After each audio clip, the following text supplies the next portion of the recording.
Le papayer des montagnes, Vasconcella pubescens ou Vasconcella cundinamarquensis, en réalité ce n'est pas un véritable papayer dans la mesure où il n'appartient pas au genre Carica mais au genre Vasconcella. Et donc cet arbre, on va l'appeler par commodité papayer des montagnes, à la différence du papayer classique, et c'est pour ça que je l'ai sélectionné, c'est parce qu'il a soi-disant une un peu meilleure rusticité, donc il résiste un peu mieux au gel. Et comme ici nous sommes dans le Nord-Pas-de-Calais, c'est la fin de la saison estivale, donc l'automne arrive, eh bien il sera préférable pour lui d'être un papayer des montagnes plutôt qu'un simple papayer.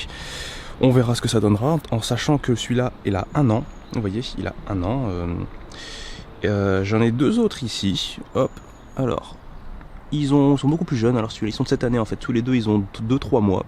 Donc celui-là est vraiment jeune, c'est le premier. Donc il y a des feuilles vraiment pas formées, hein, c'est des feuilles un peu, voilà, ça part dans tous les sens. Et c'est au fur et à mesure que ça grandit que ça commence à se former, on voit vraiment se dessiner la forme des feuilles d'un papayer. Alors les feuilles du papayer des montagnes sont assez similaires, même si c'est pas exactement les mêmes que celles du papayer. Et donc là on peut voir déjà à la base, c'est une particularité de cette plante aussi, c'est d'avoir un tronc renflé, donc plus gros ici, ça lui permet de faire des réserves d'eau et le faire mieux tenir, mieux résister à la sécheresse. C'est un peu l'idée. Ça pousse dans des endroits, des régions je pense montagneuses, ben oui, papayer des montagnes, dans les Andes, au Chili, peut-être au Pérou. Donc des zones où il peut faire assez sec pendant l'été. Voici, alors celui-là, donc le grand ici, il a 1 an, non il a 1 an et demi là. Voilà. Donc celui-là il a plutôt bien poussé. Celui-là je l'avais rentré, donc pour le coup je l'avais rentré cet hiver. On peut voir le tronc là, je fais une petite parenthèse, mais ouais il est vraiment renflé par rapport au reste de la tige. Là il y a carrément une bosse ici derrière. Et je disais, ouais, je l'ai rentré cet hiver parce que cet hiver, c'est sa première année, je préférais le rentrer, être sûr qu'il survive. Et là, je vais tester, je pense que je vais laisser dehors, je verrai, mais je pense que je vais laisser dehors.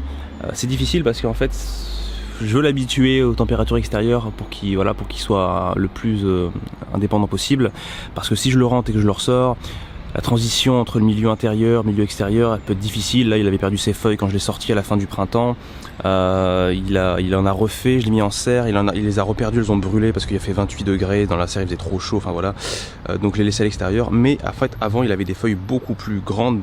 Je l'avais fait pousser un petit peu cet hiver sous lumière artificielle. Il avait fait vraiment vous savez comme on voit sur les papayers, hein, des longues tiges avec des grosses feuilles. Voilà.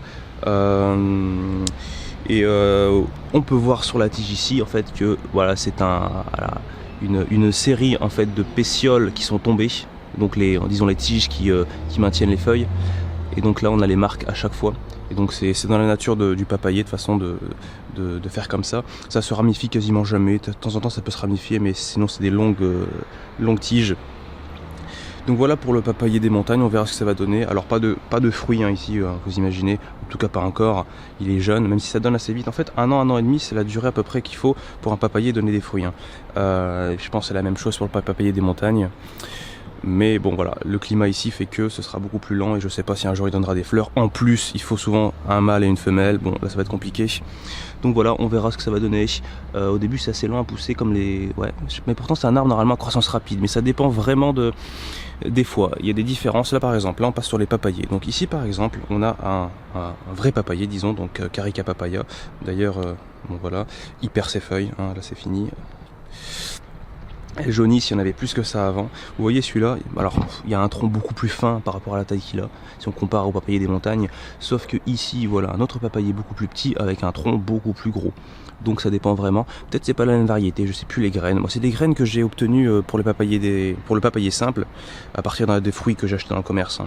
Pour le papayer des montagnes, par contre, c'est des graines, dans le commerce on ne trouve pas, que j'ai acheté sur internet, directement. Voilà. Sachant que c'est pas évident à faire germer, j'en ai dû en semer beaucoup pour finalement en avoir 1, 2 et 3. Il y en avait un 4e que j'ai eu mais qui est mort très vite après naissance cette année.